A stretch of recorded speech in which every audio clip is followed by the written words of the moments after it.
ಒಂದು ಕಿರುನಾಟಕವನ್ನು ನಿಮ್ಮ ಮುಂದೆ ಪ್ರಸ್ತುತಪಡಿಸಲಿದ್ದೇವೆ. ಸ್ತನ್ಯಪಾನವು ಮಗುವಿನ ಮೊದಲ ಅತ್ಯುತ್ತಮ ಮತ್ತು ಸಂಪೂರ್ಣ ಆಹಾರವಾಗಿದೆ. ಇದು ಮಗುವಿನ ದೈಹಿಕ ಹಾಗೂ ಮಾನಸಿಕ ಬೆಳವಣಿಗೆಗೆ ಸಹಕಾರಿಯಾಗುವುದರ ಜೊತೆಗೆ ರೋಗ ಶಕ್ತಿಯನ್ನು ಹೆಚ್ಚಿಸುತ್ತದೆ. ತಾಯಿಯ ಆರೋಗ್ಯವನ್ನು ಕಾಪಾಡುವುದಲ್ಲಿಯೂ ಸ್ತನ್ಯಪಾನವು ಮಹತ್ವದ ಪಾತ್ರವನ್ನು ವಹಿಸುತ್ತದೆ. ಆದ್ದರಿಂದ ಪ್ರತಿಯೊಬ್ಬ ತಾಯಿಯು ಮಗುವಿಗೆ ಜನನವಾದ ಮೊದಲ 1 ಗಂಟೆ ಒಳಗೆ ಸ್ತನ್ಯಪಾನ ಆರಂಭಿಸಿ. ಮೊದಲ 6 ತಿಂಗಳು ಕೇವಲ ತಾಯಿಯ ಹಾಲನ್ನೇ ನೀಡುವುದು ಅತ್ಯಂತ ಮುಖ್ಯ. ಈ ವರ್ಷದ ವಿಶ್ವ ಸ್ತನ್ಯಪಾನ ಸಪ್ತಾಹದ ಧ್ಯೇಯವಾಕ್ಯವು prioritise breast feeding, create a sustainable support system. ಈ ಧ್ಯೇಯವಾಕ್ಯವು ಪ್ರತಿಯೊಂದು ತಾಯಿಯು ಆತ್ಮವಿಶ್ವಾಸದಿಂದ ಸ್ತನ್ಯಪಾನ ಮಾಡಲು ಕುಟುಂಬ, ಆರೋಗ್ಯ ಸಿಬ್ಬಂದಿ, ಉದ್ಯೋಗ ಸ್ಥಳ ಮತ್ತು ಸಮಾಜದ ನಿರಂತರ ಬೆಂಬಲದ ಅಗತ್ಯವನ್ನು ಒತ್ತಿ ಹೇಳುತ್ತದೆ.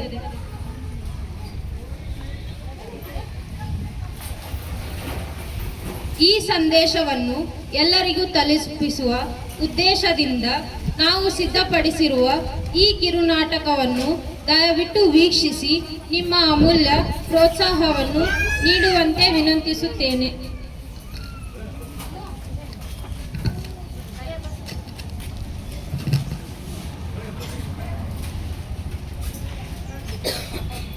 ಯಾಕೆ ಪುಟ್ಟ ಹೀಗೆದ್ದೀಯ?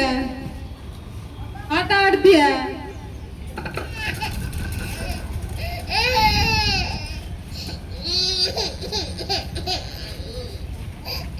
ಯಾಕೆ ಅಳತ್ತೀಯ? ಏನಾಯ್ತು ನಿಂಗ?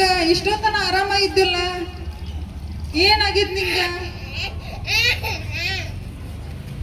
ಹೊಟ್ಟೆ ಹಸ್ತೈತ್ ಅನ್ಸಿರ್ಬೇಕು. ಹಾಲು ಕುಡಿ ಅಂತಡಿ. ವೀಣಾ, ವೀಣಾ ಬಾ ಇಲ್ಲೇ, ಹಾಲು ಕುಡಿಸು, ಹೊಟ್ಟೆ ಹಸ್ತೈತ್.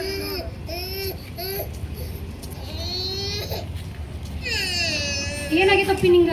ಯಾಕ ಇಷ್ಟ ಕಳಗತ್ತಿ? ಸುಮ್ಮನೆ ಹಾಲು ಕುಡಿ. ಏನಾಗೈತಿ ಹಿಂಗ? ಹಾಲ ಕುಡಿ ಆತಿಲ್ಲಲ್ಲ, ಇಷ್ಟ ಕಿರಿಕಿರಿ ಮಾಡತ್ತಂತನೂ ಗೊತ್ತಾಗವು. ಯಾಕಪ್ಪ ಏನಾಗೈತಿ? ಹಾಲು ಕುಡಿ. ಅತ್ತಿಯವ್ರ ಹಾಲು ಕುಡಿ ಆತಿಲ್ರಿ ಇವ. ನಾನು 3 ಮಕ್ಕಳು ಹಾಡ್ದೇನೆ, ಹೆಂಗ್ ಹಾಲು ಕುಡಿಸ್ಬೇಕನ್ನೋದು ಗೊತ್ತಿಲ್ಲ ನಿನಗ. ಇನ್ನೊಂದು ಕುಡಿಸು ಸರಿಯಾಗಿ. ಹಾಲು ಕುಡಿಪ. ಏನಾಗೈತಿ? ಇಷ್ಟ ಕಿರಿಕಿರಿ ಮಾಡತ್ತಿ ಇಲ್ಲ ರೀ ಅತ್ತಿಯವ್ರ ಕುಡಿಯಾತಿಲ್ಲ. ತಗೊಂಬ ಇಲ್ಲಿ. ಬಾಯ್ ಮಾಡತ್ತೀರಿ? ಅತ್ತಿ ಸೊಸಿ ಇಬ್ರದಿರಿ, ಆ ಕೋಸಿನ ಸಂಭಾಳಿಸ್ದಾಗವಲ್ದ ನಿಮಗ? ನೀನ್ ಈಗ ಎದ್ ಬಂದು ಮಾತಾಡ್ಬೇಡ, ತಗೋ ಇಲ್ಲಿ. ಅದು ಕಿರಿಕಿರಿ ಮಾಡತೈತಿ ಬೆಳಗಿಂದ. ನೀನು ಒಂದ್ ಸ್ವಲ್ಪ ರಂಬಸ್ ಗೊತ್ತಾಗತ್ತ. ಪಪ್ಪು ಎದಕ್ಕೆ ಇಷ್ಟ ಆಡಾತಿ? ಸುಮ್ಮಾಗು. ಇಷ್ಟ ಸುಮ್ಮಿದ್ದೆಲ್ಲ, ಈಗ ಯಾಕೆ ಇಷ್ಟ ಆಡಾತಿ?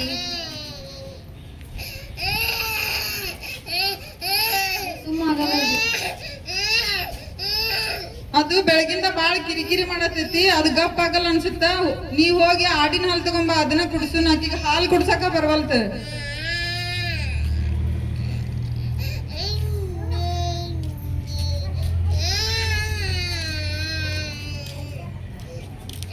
ಆಡಿನ ಹಾಲು ತಗೊಂಡ್ ಬಂದೈತಿ, ಅದನ್ನ ಕುಂತ ಸರಿಯಾಗಿ ಕುಡಿಸು.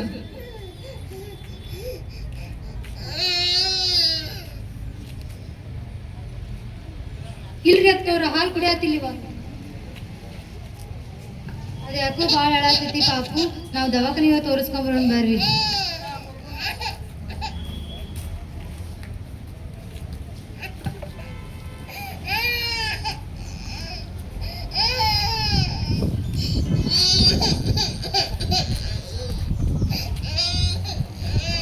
ಸಿಸ್ಟರ್ ಬಾಳ ಅಳಾಕತೈತ್ರಿ. ಇದು ನಿನ್ನೆಯಿಂದ ಬೆಳಗಿಂದ ಹಾಲ ಕುಡಿಯವಲ್ತ್ರಿ. ನನ್ ಸೊಸಿಗೆ ಹಾಲ ಕುಡಿಸಕ್ ಬರವಲ್ತು.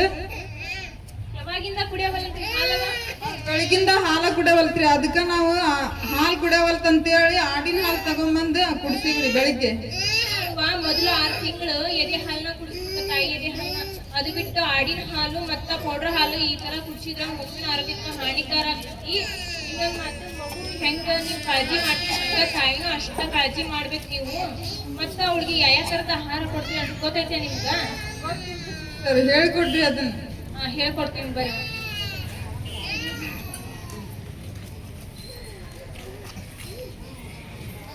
ತಾಯಿಯಂದಿರು ಯಾವ ರೀತಿ ಆಹಾರವನ್ನ ತಗೊಳ್ಬೇಕಂತಂತ ನಾನು ಹೇಳ್ಕೊಡ್ತೇನೆ.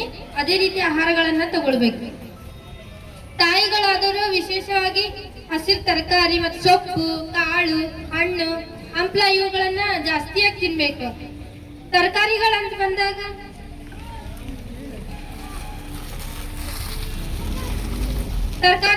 ತರಕಾರಿಗಳಂತ ಬಂದಾಗ ಗೆಣಸು ಮತ್ತು ಸೊಪ್ಪುಗಳನ್ನ ಜಾಸ್ತಿ ತಗೋಬೇಕು. ಸೊಪ್ಪುಗಳಂದ್ರೆ ಕಿರಿಕ್ಸಾಲಿ ಮತ್ತು ಪಾಲಕ್, ಮೆಂತೆ ಈ ತರದನ್ನ ಸೊಪ್ಪುಗಳನ್ನ ಜಾಸ್ತಿ ತಗೊಳ್ಬೇಕು. ಮತ್ತು ಹಣ್ಣುಗಳಂತ ಬಂದಾಗ ಸೇಬು, ದಾಳಿಂಬರಿ ಹಣ್ಣು ಈ ತರದನ್ನ ಸ್ವಲ್ಪ ಜಾಸ್ತಿ ತಗೋಬೇಕು.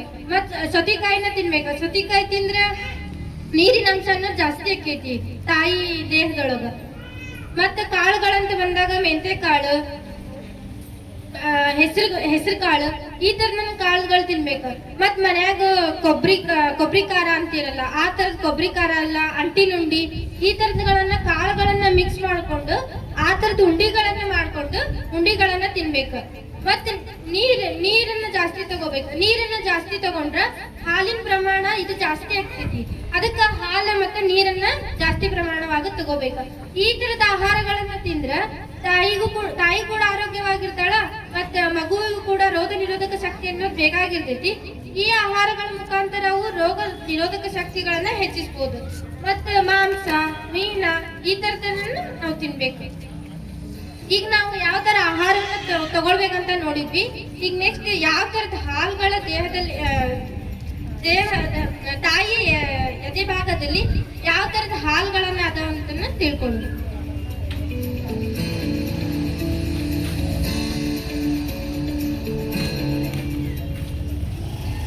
ನಾನೆಲ್ಲ ನಿಮಗೆ ತಾಯಿಯ ಎದೆ ಹಾಲಿನ ವಿಧಗಳನ್ನ ಹೇಳ್ಕೊಡ್ತೀನಿ.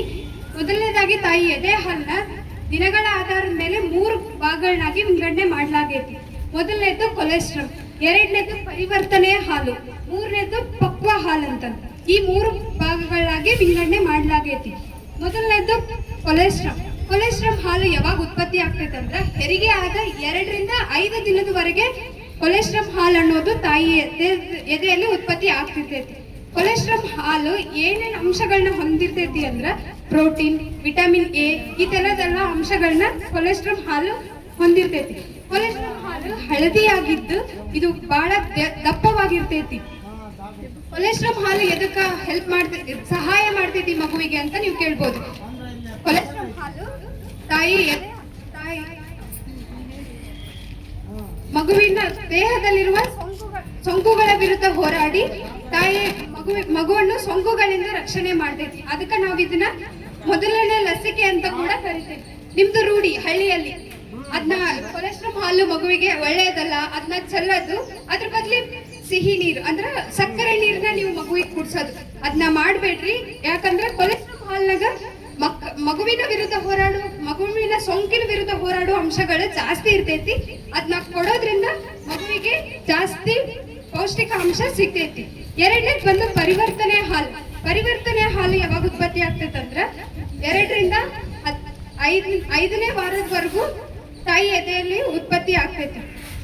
ಪರಿವರ್ತನೆ ಹಾಲು ಇರುವ ಅಂಶಗಳು ಪ್ರೋಟೀನ್, ವಿಟಮಿನ್, ಕಾರ್ಬೋಹೈಡ್ರೇಟ್ಸ್ ಇವೆಲ್ಲ ಅಂಶಗಳು ಪರಿವರ್ತನೆ ಹಾಲು ಒಳಗೆ ಇರ್ತೈತಿ. ಪರಿವರ್ತನೆ ಹಾಲು ಎದಕ್ಕೆ ಹೆಲ್ಪ್ ಮಾಡ್ತೈತಂದ್ರ ಮಗುವಿನ ವೇಗವಾದ ಬೆಳವಣಿಗೆಗೆ ಪರಿವರ್ತನೆ ಹಾಲು ಸಹಾಯ ಮಾಡ್ತೈತಿ.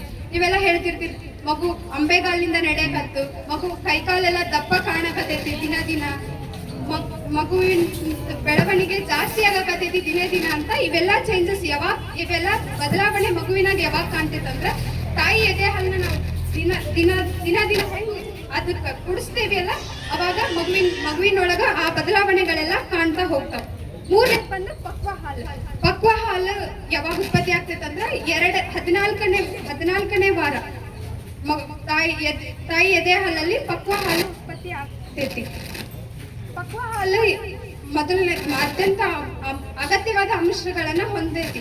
ನೀರು, ಕಾರ್ಬೋಹೈಡ್ರೇಟ್, ಪ್ರೋಟೀನ್, ವಿಟಮಿನ್, ಕ್ಯಾಲರೀಸ್ ಈ ಎಲ್ಲ ಅಂಶಗಳು ಪಕ್ವ ಹಾಲಿನಾಗ ಐತಿ. ಪಕ್ವ ಹಾಲು ಮಗುವಿಗೆ ಪೌಷ್ಟಿಕ ಆಹಾರವನ್ನು ಕೊಟ್ಟು ಮಗುವಿನ ಬೆಳವಣಿಗೆಗೆ ಸಹಾಯ ಮಾಡ್ತೇವೆ. ಪಕ್ವ ಹಾಲನ್ನ ನಾವು ಮತ್ತೆ ಇನ್ನ 2 ಭಾಗಗಳಾಗಿ ವಿಂಗಡಣೆ ಮಾಡ್ತೀವಿ. ಮೊದಲನೇದು ಮುಂಭಾಗದ ಹಾಲು, ಎರಡನೇದು ಹಿಂಭಾಗದ ಹಾಲು ಅಂತ 2 ಭಾಗಗಳಾಗಿ ವಿಂಗಡಣೆ ಮಾಡ್ತೇವೆ. ಮೊದಲನೇದು ಮುಂಭಾಗದ ಹಾಲು ತಾಯಿ ಎದೆ ಹಾಲು ಯಾವಾಗ ಉಣಿಸ್ತಿರ್ತಾಳಲ್ಲ, ಮೊದಲು ಬರೋ ಹಾಲನ್ನ ನಾವು ಮುಂಭಾಗದ ಹಾಲು ಅಂತ ಕರಿತೇವೆ.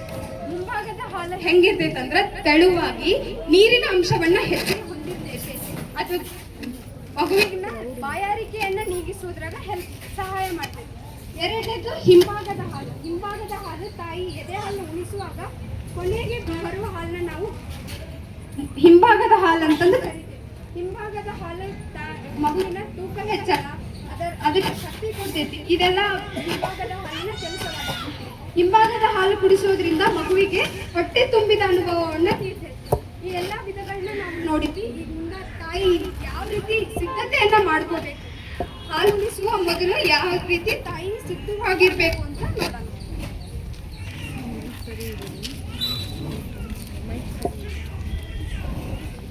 ಹಾಲುಣಿಸುವ ಮೊದಲು ತಾಯಿ ಯಾವ ರೀತಿ ಸಿದ್ಧತೆಯನ್ನ ಮಾಡ್ಕೋಬೇಕಂತ ನಾನು ಹೇಳ್ತೀನಿ. ಫಸ್ಟ್ ಕೈಗಳನ್ನ ತೊಳ್ಕೋಬೇಕು. ಕೈಗಳನ್ನ ಯಾಕಪ್ಪ ತೊಳ್ಕೋಬೇಕು ಅಂತ ಹೇಳಿದ್ರ, ನಾವು ಏನಾದ್ರು ಕೆಲಸ ಮಾಡಿ ಬಂದಿರ್ತೀವಿ, ಅಥವಾ ಪಾತ್ರೆ ತಿಕ್ಕೋದು, ಅರ್ಬಿ ಒಗೆಯೋದು, ಕಿಚನ್ ಕೆಲಸ ಎಲ್ಲ ಮಾಡಿ ಬಂದಿರ್ತೀವಿ. ಅದಕ್ಕೋಸ್ಕರ ಏನ್ ಮಾಡ್ಬೇಕಪ್ಪ ಅಂತ ಹೇಳಿದ್ರ, ನಾವು ಕೈಗಳನ್ನ ತೊಳ್ಕೊಂಡು ಮಗುವನ್ನ ಮುಟ್ಬೇಕು. ಆಮೇಲೆ ಆರಾಮದಾಯಕ ಸ್ಥಾನವನ್ನ ಇದು ಮಾಡ್ಕೋಬೇಕು, ರೂಢಿ ಮಾಡ್ಕೊಂಡು ಇಟ್ಕೋಬೇಕು. ಯಾಕಂತ ಹೇಳಿದ್ರ, ಆರಾಮದಾಯಕ ಅಂತ ಹೇಳಿದ್ರ ನಾವು ಏನಾದ್ರು ಕೆಲಸ ಮಾಡಿ ಬಂದು ಕುತ್ಕೊಂಡು ಹಾಲನ್ನ ಕುಡ್ಸೋದೆಲ್ಲ ಮಾಡ್ತಿರ್ತೀವಿ. ಅದಕ್ಕೋಸ್ಕರ ಬೆನ್ನಿಗೆ ಏನಾದ್ರೂ ಸಪೋರ್ಟ್ ಬೇಕಿರುತ್ತ. ಸಪೋರ್ಟ್ ಅಂತ ಹೇಳಿದ್ರ ಬೆನ್ನಿಗೆ ಏನಾದ್ರು ಆರಾಮದಾಯಕ ದಿಂಬು ಬೇಕಿರುತ್ತ. ಅದಕ್ಕೋಸ್ಕರ ಏನ್ ಮಾಡ್ಬೇಕಪ್ಪ ಅಂತ ಹೇಳಿದ್ರ, ದಿಂಬನ್ನ ಯಾವ್ದಾದ್ರು ಕುರ್ಚಿ ಮೇಲೆ ಇಟ್ಕೊಂಡು ಮಗುಗೆ ಹಾಲನ್ನ ಕುಡಿಸ್ಬೇಕು. ಸ್ತನವನ್ನ ಸ್ವಚ್ಛತೆ ಮಾಡ್ಕೋಬೇಕು. ಸ್ತನವನ್ನ ಯಾಕಪ್ಪ ಸ್ವಚ್ಛತೆ ಮಾಡ್ಕೋಬೇಕು ಅಂತ ಹೇಳಿದ್ರ, ನಾವು ಏನಾದ್ರು ಕೆಲಸ ಮಾಡಿ ಬಂದಿರ್ತೀವಿ, ಅಲ್ಲೆಲ್ಲ ಬೆವರಾಗಿರುತ್ತ. ಅದಕ್ಕೋಸ್ಕರ ಮಗುವಿಗೆ ಹಂಗ ಹಾಲನ್ನ ಕುಡ್ಸಕ್ ಬರಂಗಿಲ್ಲ. ಯಾಕಂದ್ರೆ ಅವರಿಗೆ ರೋಗಗಳು ಬರುವ ಚಾನ್ಸಸ್ ಇರ್ತೈತಿ. ಅದಕ್ಕೋಸ್ಕರ ಏನ್ ಮಾಡ್ಬೇಕಪ್ಪ ಅಂತ ಹೇಳಿದ್ರೆ, ನಾವು ಆ ಸ್ತನನ ಸೋಪಿಂದ ತೊಳಿಬಾರ್ದು. ಯಾಕೆ ಸೋಪಿಂದ ತೊಳೆದ್ರೆ ಏನಾಗ್ತೈತಿ, ಚರ್ಮ ಒಣಕೊಂತ ಬರ್ತೈತಿ. ಅದಕ್ಕೋಸ್ಕರ ನಾವು ಸೋಪು ನೀರಿಂದ ಯಾವತ್ತು ಸ್ತನವನ್ನ ತೊಳಿಬಾರ್ದು. ನಾವು ಯಾವ್ದಾದ್ರು ಸ್ವಲ್ಪ ನೀರಿಂದ ಏನ್ ಮಾಡ್ಬೇಕು, ಸ್ತನವನ್ನ ಸ್ವಚ್ಛಗೊಳಿಸ್ಬೇಕು. ಮಗುವನ್ನ ಸರಿಯಾಗಿ ಇಟ್ಕೋಬೇಕು. ಮಗುವನ್ನ ಹೆಂಗ್ ಸರಿಯಾಗಿ ಇಟ್ಕೋಬೇಕು ಅಂತ ಹೇಳಿದ್ರ, ಒಬ್ಬೊಬ್ರು ತಾಯಿಯರು ಇರ್ತಾರ, ಹಾಲು ಕುಡಿದಕ್ ಬಿಡಪ್ಪ ಅಂತ ಹೇಳಿ ಏನ್ ಮಾಡ್ತಾರ, ಮಗುವನ್ನ ಹಂಗ ಬಿಟ್ಬಿಟ್ಟಿರ್ತಾರ. ಅದು ಹಾಲು ಕುಡಿತಿರಂಗಿಲ್ಲ, ಅವಕ್ಕೆ ಕಿವಿ ನೋವು, ಗೋಣ್ ಸಳಕ್ ಹಿಡಿಯೋದು, ಆ ತರ ಎಲ್ಲ ಆಗ್ತಿರ್ತೈತಿ. ಅದಕ್ಕೋಸ್ಕರ ಮಗು ತಲೆ ಮೇಲೆ ಒಂದ್ ಕೈ, ಆಮೇಲೆ ಮಗು ಬೆನ್ನಿಂದ ಒಂದ್ ಕೈ ಏನ್ ಮಾಡ್ಬೇಕಪ್ಪ ಅಂತ ಹಿಡ್ಕೊಂಡು ಏನ್ ಮಾಡ್ಬೇಕು, ಹಾಲನ್ನ ಕುಡಿಸ್ಬೇಕು. ನಿಮ್ಮ ಕೈಗಳನ್ನ ಎದಿ ಭಾಗದ ಮೇಲೆ ಸರಿಯಾಗಿ ಹೆಂಗ್ ಇಟ್ಕೋಬೇಕಪ್ಪ ಅಂದ್ರೆ, ಮಗು ಹಾಲು ಕುಡಿತೈತ್ ಬಿಡಪ್ಪ ಅಂತೇಳಿ ಸ್ತನವನ್ನ ಹಿಡ್ಕೊಂಡ್ಲಾರ್ದಂಗ ಹಂಗ ಹಾಲು ಕುಡಿತೈತ್ ಬಿಡು ಅಂತೇಳಿ ಹಂಗ ಬಿಡಬಾರ್ದು. ಸ್ತನವನ್ನ ಕರೆಕ್ಟ್ ಆಗಿ ಹಿಡ್ಕೊಂಡು ಮಗುಗೆ ಹಾಲನ್ನ ಕುಡಿಸ್ಬೇಕು. ಉತ್ತಮ ಬೆನ್ನಿನ ಬೆಂಬಲದೊಂದಿಗೆ ಅಂತ ಹೇಳಿದ್ರ ನಾವೇನ್ ಮಾಡ್ಬೇಕಂತ ಹೇಳಿದ್ರೆ, ಈಗ ಒಬ್ಬೊಬ್ರಿಗೆ ಆಪರೇಷನ್ ಆಗಿರುತ್ತ, ಮಕ್ಕಳ ಆಪರೇಷನ್ ಅಥವಾ ಏನಾದ್ರು ಬೆನ್ನಿಗೆ ಇಂಜೆಕ್ಷನ್ ಕೊಟ್ಟಿರ್ತಾರ ಆಪರೇಷನ್ ಆಗ್ಬೇಕಾದ್ರ. ಅದಕ್ಕೋಸ್ಕರ ಏನ್ ಮಾಡ್ಬೇಕಂತ ಹೇಳಿದ್ರ, ಬೆನ್ನಿಗೆ 2 ದಿಂಬು, ತೊಡಿ ಮೇಲೆ 2 ದಿಂಬು ಇಟ್ಕೊಂಡು ಏನ್ ಮಾಡ್ಬೇಕು, ಮಗುವಿಗೆ ಹಾಲನ್ನ ಕುಡಿಸ್ಬೇಕು. ಏನ್ ಮಾಡ್ಬೇಕಂತ ಅಂದ್ರ, ಮಗುವಿಗೆ ಹಾಲು ಹೆಂಗ್ ಕುಡಿಸ್ಬೇಕಂತ ಹೇಳಿದ್ರ, ನಾವೇನ್ ಮಾಡ್ಬೇಕಂದ್ರೆ, ಮಗು ಒಂದೊಂದು ಅಳ್ತಿರ್ತಾವು, ಹಾಲು ಕುಡಿಯಂಗಿಲ್ಲ ಅಂತ ಹೇಳಿ. ಅದಕ್ಕೋಸ್ಕರ ಏನ್ ಮಾಡ್ಬೇಕಪ್ಪ ಅಂತ ಹೇಳಿದ್ರ, ತಾಯಿಯ ಸ್ತನ ಇರ್ತೈತಲ್ಲ, ಸ್ತನದ ಮುಂದಿಂದು ಕರಿ ಭಾಗನ ಪೂರ್ತಿ ಬಾಯೊಳಗೆ ಹೋಗುವ ಹಾಗೆ ಏನ್ ಮಾಡ್ಬೇಕಪ್ಪ ಅಂತ ಹೇಳಿದ್ರ ಹಾಲನ್ನ ಕುಡಿಸ್ಬೇಕು. ಇಲ್ಲ ಅಂದ್ರೆ ಅವು ಏನು ಹಾಲು ಕುಡಿತಾವ್ ಬಿಡ್ರಿ ಅಂತ ಹೇಳ್ಬಿಟ್ರ ಅವು ಹಾಲು ಕುಡಿತಿರಂಗಿಲ್ಲ. ಅದಕ್ಕೋಸ್ಕರ ನಾವೇನ್ ಮಾಡ್ಬೇಕು, ಹಾಲು ಕರೆಕ್ಟಾಗಿ ಕುಡಿಯಾಕತೈತೆ ಇಲ್ಲ ಅಂತ ಹೇಳಿ ನೋಡ್ಬೇಕು. ಮತ್ತ ಮಗುವಿಗೆ ಹಾಲು ಕುಡಿಸಾದ್ಮೇಲೆ ನಾವೇನ್ ಮಾಡ್ತೇವಿ, ಅವು ಹಾಲು ಕುಡಿದು ಮಕ್ಕೊಂತಾವ್ ಬಿಡಪ್ಪ ಅಂತ ಹೇಳಿ ಏನ್ ಮಾಡ್ತೇವಿ, ಮಂಚದ ಮೇಲೆ ಹಾಕ್ಬಿಡ್ತೇವೆ. ಮಗುನ ಮಂಚದ ಮೇಲೆ ಹಾಕ್ಬಾರ್ದು. ಮಂಚದ ಮೇಲೆ ಹಾಕಿದ್ರೆ ಏನಾಗುತ್ತೆ ಅಂತ ಹೇಳಿದ್ರ, ಮಗು ಹಾಲು ಕುಡಿಸಿದೆಲ್ಲ ಹೊಳ್ಳಿ ಹೊರಗೆ ಬರುತ್ತ, ವಾಂತಿ ಮಾಡ್ತಾವು, ಕಕ್ತಾವು. ಅದಕ್ಕೋಸ್ಕರ ಏನ್ ಮಾಡ್ಬೇಕಂದ್ರ, ನಾವು ಯಾವತ್ತು ಹಾಲು ಕುಡಿಸಿದ ಗುಡ್ಲೆ ಏನ್ ಮಾಡ್ಬಾರ್ದು, ಮಂಚದ ಮೇಲೆ ಹಾಕ್ಬಾರ್ದು. ಏನ್ ಮಾಡ್ಬೇಕಂದ್ರೆ ಒಂದ್ ಸ್ವಲ್ಪ ಬೆನ್ನನ್ನ ಸವರ್ಬೇಕು ಹಿಡ್ಕೊಂಡು. ಅವಾಗ ತೇಗ್ ಬಂದ್ಮೇಲೆ ಬಿಟ್ವಿ ಅಂದ್ರೆ ಅವು ಹಾಲು ಕುಡ್ದವು ಸರಿ ಮಾಡಿ ಹಾಲು ಕರ್ಗೇತಂತ ಅರ್ಥ ಆಗುತ್ತೆ. ಈಗ ನಾವು ಏನ್ ಮಾಡಿದೆ ಅಂದ್ರೆ, ಮಗುವಿಗೆ ಹಾಲು ಉಣಿಸುವ ಮೊದಲು ಸಿದ್ಧತೆಯನ್ನ ಹೆಂಗ್ ಮಾಡ್ಕೋಬೇಕಂತ ಹೇಳಿದ್ವಿ. ಈಗ ಮುಂದೆ ಯಾವ ತರ ಪೊಸಿಷನ್ ಕೊಟ್ಟ ಮಗುವಿಗೆ ಸರಿಯಾಗಿ ಹಾಲು ಕೊಡ್ಬೋದು ಅನ್ನೋದು ಹೇಳ್ತಾರೆ.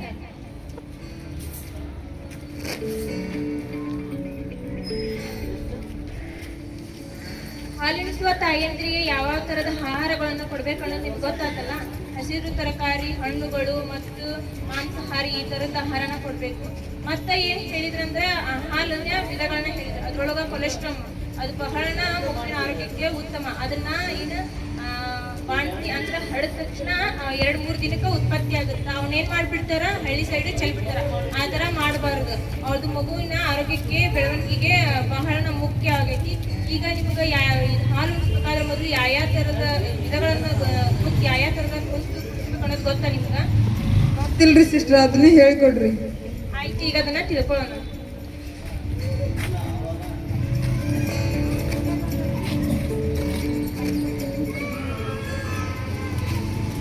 ಸೊ ಈಗ ಹಾಲು ಕುಡಿಸೋ ಮುಂದೆ ತಾಯಿ ಯಾವ ಸ್ಥಾನದೊಳಗಿರ್ಬೇಕಂದ್ರೆ ಏನ್ ಪೊಸಿಷನ್ ಇರ್ಬೇಕಂತ ನಾ ಹೇಳ್ಕೊಡ್ತೀನಿ. First position cradle position.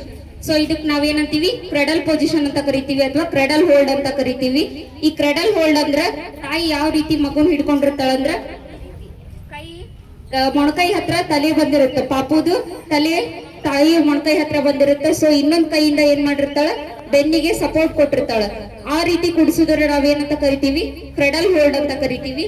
Next one side line position. Side line position ಅಂದ್ರ ಮಲ್ಕೊಂಡಾಗ ಯಾವ ರೀತಿ ತಾಯಿ ಎದೆ ಹಾಲನ್ನ ಕುಡಿಸ್ತಾಳ ಅಂತಂದು, ತಾಯಿ ಒಂದ್ ಸೈಡ್ ಮಲ್ಕೊಂಡಿರ್ತಾಳ, ಮಲ್ಕೊಂಡು ಮಗು ಮಲ್ಕೊಂಡಿರುತ್ತ, ಕೈ ಒಂದ್ ಕೈ ಮಗು ತಲೆ ಕೆಳಗ ಒಂದ್ ಕೈ ಇರುತ್ತ. ಆ ಕೈ ಇಟ್ಟು ಅವಾಗ ಸರಳ ರೇಖೆ ಒಳಗೆ ಇರ್ಬೇಕು ಮಗು. ಯಾವ ರೀತಿ ಅಂದ್ರ ಫ್ಲಾಟ್ ಆಗಿರ್ಬೇಕು. ಅವಾಗ ಬೆನ್ನು ಕಾಲು ಎಲ್ಲ ಸೀದಾ ಇರ್ಬೇಕು. ಸೀದಾ ಇದ್ದಾಗ ಹಾಲು ಕುಡಿಸ್ತಾಳಲ್ಲ, ಸೊ ಅದಕ್ಕೆ ನಾವು ಸೈಡ್ ಲೈನ್ ಪೊಸಿಷನ್ ಅಂತ ಕರಿತೀವಿ.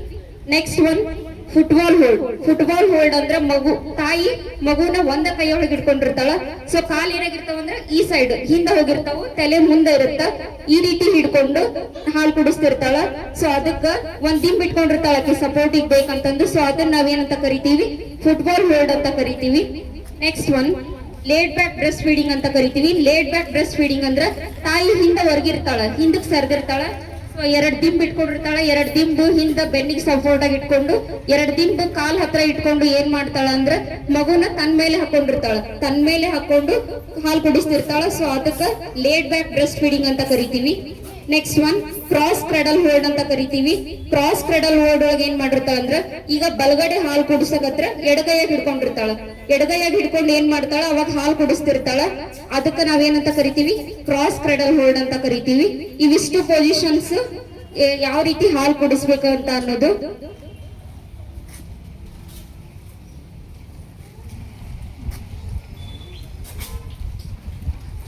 ನೆಕ್ಸ್ಟ್ ಒನ್ ಲ್ಯಾಚಿಂಗ್ ಅಂತ ಹೇಳ್ತೀವಿ. ಲ್ಯಾಚಿಂಗ್ ಅಂದ್ರೆ ಏನಂದ್ರೆ ತಾಯಿ ಎದೆ ಹತ್ರ ಮಗು ಯಾವ ರೀತಿ ಹೋಗಿ ಹಾಲು ಕುಡಿತೈತಿ ಅಂತಂದು. ಯಾವ ರೀತಿ ಅಂದ್ರೆ ಫಸ್ಟ್ ಲ್ಯಾಚಿಂಗ್ ಅಂದ್ರೆ ಏನು, ಮಗು ಎದೆ ಹತ್ರ ಯಾವ ರೀತಿ ಹೋಗುತ್ತ ಅಂತಂದು, ಯಾವ ರೀತಿ ಹೋಗಿ ಹಾಲು ಕುಡಿತೈತಿ, ಯಾವ ರೀತಿ ಹಿಡ್ಕೊಳ್ಳುತ್ತ ಸ್ತನವನ್ನ ಅಂತಂದು. ಸೊ ಫಸ್ಟ್ ಏನಂದ್ರೆ ಯಾವ ರೀತಿ ಇರ್ಬೇಕು ತಾಯಿ, ಏನ್ ಮಾಡ್ಬೇಕಂದ್ರ ಫಸ್ಟ್ ಎಲ್ಲ ಕ್ಲೀನ್ ಮಾಡ್ಕೋಬೇಕು. ಸ್ತನನ ಕ್ಲೀನ್ ಮಾಡ್ಕೊಂಡು ಅದಾದ್ಮೇಲೆ ಫಸ್ಟ್ ಏನ್ ಹೇಳ್ತಿರ್ತಾರ ಎಲ್ರು, ಮಗು ಬಾಯಿ ತೆಗಿಯಂಗಿಲ್ರಿ, ಇಟ್ಕೊಳಂಗಿಲ್ಲ ಅಂತಂದ್ ಹೇಳ್ತಾರ. ಸೊ ಅವಾಗ ಏನ್ ಮಾಡ್ಬೇಕು, ಫಸ್ಟಿಗೆ ಮಗುವನ್ನ ತಗೊಂಡ್ ಹೋಗಿ ಇದು ಮಗುವಿನ ಬಾಯಿ ಅಂತಂದ್ರ ಸೊ ಇಲ್ಲೇ ಗದ್ದದ ಕಡೆ ಟಚ್ ಮಾಡಿಸ್ಬೇಕು. ಟಚ್ ಮಾಡಿಸಿದ್ರೆ ಅವಾಗ ಏನ್ ಮಾಡುತ್ತೆ, ಮಗು ತನ್ನಿಂದ ತಾನ ಬಾಯಿ ಓಪನ್ ಮಾಡುತ್ತೆ. ಓಪನ್ ಮಾಡಿ ಆದ್ಮೇಲೆ ಈ ಕಪ್ಪು ಭಾಗ ಏನೈತಲ್ಲ, ಇದು ಪೂರಾ ಕಪ್ಪು ಭಾಗನ ಮಗು ಪೂರ್ತಿ ಹಿಡ್ಕೋಬೇಕು. ಹಿಡ್ಕೊಳ್ಳೋ ಹಂಗ ತಾಯಿ ಮಾಡ್ಬೇಕು. ಹಿಡ್ಕೊಂಡಾದ್ಮೇಲೆ ಏನ್ ಮಾಡ್ಬೇಕಂದ್ರ ಪೂರ್ತಿ ಹಿಡ್ಕೊಂಡಿದ ತಕ್ಷಣ ತಾಯಿಗೆ ಏನಾಗುತ್ತೆ ಅಂದ್ರ ಕಂಪ್ಲೀಟ್ ಆಗಿ ನೋವು ಇರಂಗಿಲ್ಲ. ಇಲ್ಲಾಂದ್ರೆ ಈ ತುದಿ ಭಾಗ ಅಷ್ಟ ಹಿಡ್ಕೊಂಡ್ಬಿಟ್ರ ಅಂದ್ರೆ ಏನಾಗುತ್ತೆ, ತಾಯಿಗೆ ನೋವಾಗಕ್ ಸ್ಟಾರ್ಟ್ ಆಗುತ್ತೆ. ಸೊ ಈ ಪೂರ್ತಿ ಭಾಗನ ಮಗು ಹಿಡ್ಕೋಬೇಕು. ಹಿಡ್ಕೊಂಡಾದ್ಮೇಲೆ ಅದು ಹಿಡ್ಕೊಂಡಿದ್ದು ಹೆಂಗ್ ಗೊತ್ತಾಗುತ್ತೆ ಅಂದ್ರೆ ಮಗುವಿನ ಕೆಳಗಿನ ತುಟಿ ಏನಾಗಿರುತ್ತೆ, ಕೆಳಗ್ ಹೋಗಿರುತ್ತ. ಸೊ ಅವಾಗ ತಾಯಿ ಏನ್ ಮಾಡ್ಬೇಕಂದ್ರೆ ಎದೆ ಹಾಲು ಹಾರ್ಮೋನಲ್ ಚೇಂಜಸ್ ಇಂದ ಜಾಸ್ತಿ ಬರ್ತಿರ್ತಾವ. ಸೊ ಅದಕ್ಕೆ ಏನ್ ಮಾಡ್ಬೇಕು, ಈ ರೀತಿ ಕೈ ಹಿಡಿಬೇಕು. ಹಾಲು ಜಾಸ್ತಿ ಬರ್ತಿರ್ತಾವಲ್ಲ, ಮಗುಗ್ ಜಾಸ್ತಿ ಹಾಲು ಹೋಗೋದ್ರಿಂದ ಏನಾಗುತ್ತ, ಉಸಿರಾಟಕ್ಕೆ ತೊಂದರೆ ಆಗಕ್ ಸ್ಟಾರ್ಟ್ ಆಗುತ್ತೆ. ಸೊ ಇವೆರಡು ಕೈಯಿಂದ ಈ ರೀತಿ ಹಿಡ್ಕೋಬೇಕು. ಹಿಡ್ಕೊಂಡ್ರೆ ಏನಾಗುತ್ತ, ಸ್ವಲ್ಪ ಪ್ರೆಷರ್ ಕೊಡ್ಬೇಕು, ಅಂದ್ರೆ ಸ್ವಲ್ಪ ಒತ್ತಿ ಹಿಡಿಬೇಕು. ಒತ್ತಿ ಹಿಡಿದ್ರೆ ಏನಾಗುತ್ತ, ಮಗು ಎಷ್ಟು ಬೇಕಷ್ಟು ಹಾಲನ್ನ ಕುಡಿತೈತಿ. ಇದಕ್ಕ ನಾವೇನಂತ ಕರಿತೀವಿ, ಲ್ಯಾಚಿಂಗ್ ಅಂತ ಕರಿತೀವಿ. ಸೊ ಈಗ ನೆಕ್ಸ್ಟ್ ಸಲಹೆಗಳು ಏನಂತ ನೋಡೋಣ.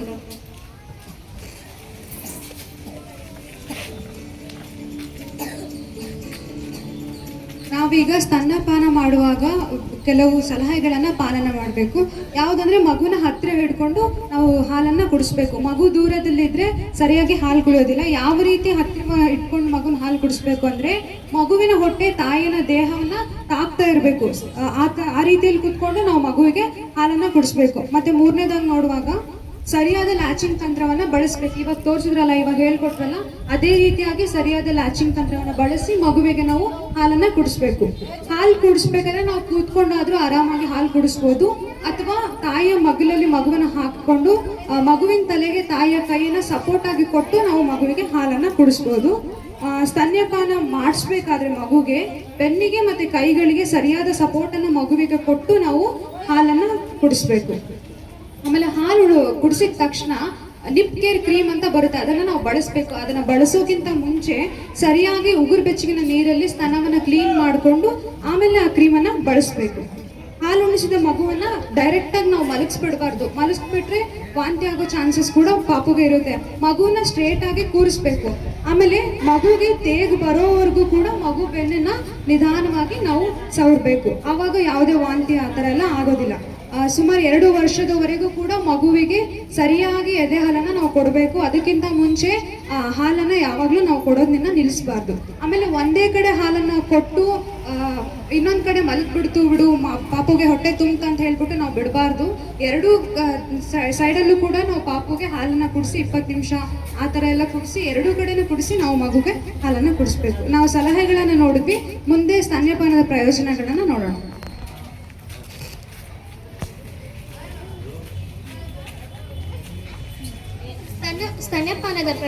ಸ್ತನ್ಯಪಾನದ ಪ್ರಯೋಜನಗಳಂದ್ರೆ ತಾಯಿ ಮಗುವಿಗೆ ಹಾಲು ಕುಡಿಸೋದ್ರಿಂದ ಏನೇನು ಪ್ರಯೋಜನ ಆಗ್ತವಂದ್ರೆ, ತಾಯಿ ಮಗುವಿಗೆ ಹಾಲು ಕುಡಿಸೋದ್ರಿಂದ ತಾಯಿಯ ಎದೆಯಲ್ಲಿ ಹಾಲಿನ ಉತ್ಪತ್ತಿ ಜಾಸ್ತಿಯಾಗಿ ಮಗುವಿಗೆ ಒಳ್ಳೆ ಆರೋಗ್ಯ ಮತ್ತು ಬೆಳವಣಿಗೆಗೆ ಸಹಾಯ ಮಾಡ್ತೈತಿ.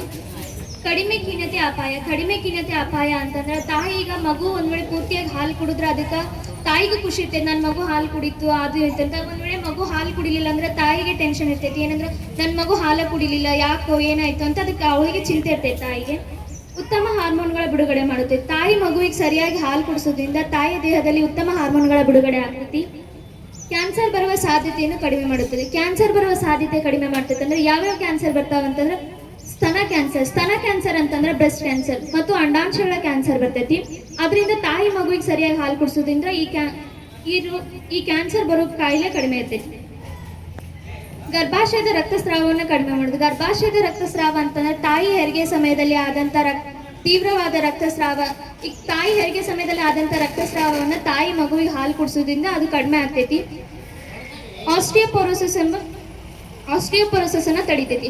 ಆಸ್ಟಿಯೋಪೊರೋಸಿಸ್ ಅಂದ್ರೆ ಏನ್ ಹಂಗಂದ್ರ, ಆಸ್ಟಿಯೋಪೊರೋಸಿಸ್ ಅಂದ್ರೆ ಮೂಳೆಗಳ ಸೆಳೆತ ಅಂದ್ರೆ ತಾಯಿ ಒಂದ್ ವೇಳೆ ಮಗುವಿಗೆ ಸರಿಯಾಗಿ ಹಾಲು ಕುಡಿಸ್ಲಿಲ್ಲ ಅಂತಂದ್ರೆ ಒಂದ್ ವೇಳೆ ಮಗು ಹಾಲು ಸರಿಯಾಗಿ ಕುಡಿಲಿಲ್ಲ, ತಾಯಿಯಲ್ಲಿ ಮೂಳೆಗಳ ಅಶಕ್ತಿ ಆಗ್ತೈತಿ, ಬಲಹೀನತೆ ಬರ್ತೈತಿ. ಒಂದ್ ವೇಳೆ ತಾಯಿ ಏನಾದ್ರೂ ಸ್ವಲ್ಪ ಬಿದ್ರು ಮೂಳೆಗಳ ಮುರಿಯುವಂತ ಚಾನ್ಸಸ್ ಇರ್ತೈತಿ. ಅದೆಲ್ಲ ಆಸ್ಟಿಯೋಪೊರೋಸಿಸ್ ಅಂತ ಕರೀತಾರೆ. ಗರ್ಭಾಶಯ ತೂಕವನ್ನು ಕಡಿಮೆ ಮಾಡ್ತೈತಿ. ಅಂದ್ರೆ ತಾಯಿ ಗರ್ಭಿಣಿ ಇದ್ದಾಗ ತಾಯಿ ದೇಹದಲ್ಲಿ ತೂಕ ಜಾಸ್ತಿ ಆಗಿರ್ತೈತಿ.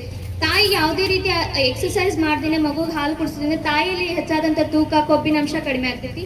ಇವೆಲ್ಲ ಇಷ್ಟನ್ನು ಬಿಟ್ರೆ ಮತ್ತಿನ್ನ ತಾಯಿಗೆ ಏನೇನು ಉಪಯೋಗ ಆಗ್ತೈತೆ ಅಂದ್ರೆ, ತಾಯಿ ಇದನ್ನೆಲ್ಲ ಕುಡಿಸೋದ್ರಿಂದ ತಾಯಿಗೆ ಮತ್ತು ಮುಖ್ಯವಾಗಿ ತಾಯಿ ಮತ್ತು ಮಗುವಿನ ಬಾಂಧವ್ಯ ಗಟ್ಟಿ ಆಗ್ತೈತಿ.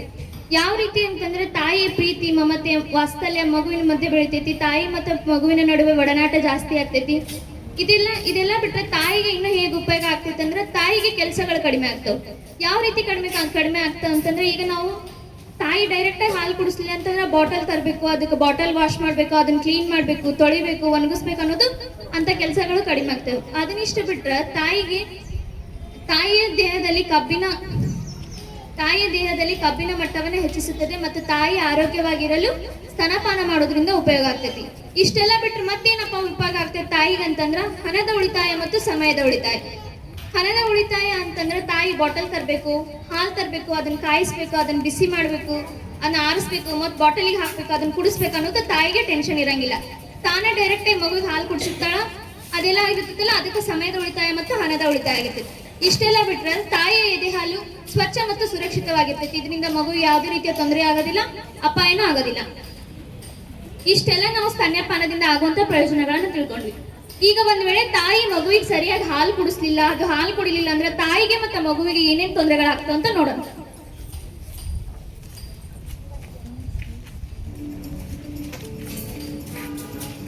ಈಗ ಸ್ತನ್ಯಪಾನ ಮಾಡದಿದ್ರೆ ಉಂಟಾಗುವ ಸಮಸ್ಯೆಗಳನ್ನ ನಾವು ತಿಳ್ಕೊಳ್ಳೋಣ. ಫಸ್ಟ್ ನಾವು ತಾಯಿ ಮಗುಗೆ ಎದೆ ಹಾಲು ಕೊಳ್ಳಿಲ್ಲ, ಏನೇನು ಸಮಸ್ಯೆಗಳು ಉಂಟಾಗ್ಬೋದು ತಾಯಿಗೆ ಈಗ ಫಸ್ಟ್ ತಿಳ್ಕೊಳ್ಳೋಣ. ತಾಯಿ ಒಳಗ ಫಸ್ಟ್ ಈಗ ಮಗು ಜನನ ಆಗುತ್ತೆ. ಜನನ ಆದ್ಮೇಲೆ ತಾಯಿಯ ಎದೆಯಲ್ಲಿ ಹಾಲು ಉತ್ಪತ್ತಿ ಆಗಿ ಹಾಲು ಅಲ್ಲಿ ಗಟ್ಟಿಯಾಗಿ ಶೇಖರಣೆ ಆಗುತ್ತೆ. ಶೇಖರಣೆ ಆಗಿ ಮಗುಗ ಹಾಲು ಕೊಡಂಗಿಲ್ಲ. ಹಾಲು ಕೊಡಿಲ್ಲ ಅಂತಂದ್ರೆ ಅದು ಹಾಲಲ್ಲೇ ಗಟ್ಟಿ ಆಗುತ್ತೆ. ಗಟ್ಟಿಯಾಗಿ ಗಟ್ಟಿ ತರ ಒಂಥರ ಕಲ್ಲು ತರ ಹಾಕ್ಬಿಡುತ್ತ ಹಾಲಿಗೆ ಪ್ರಾಪರ್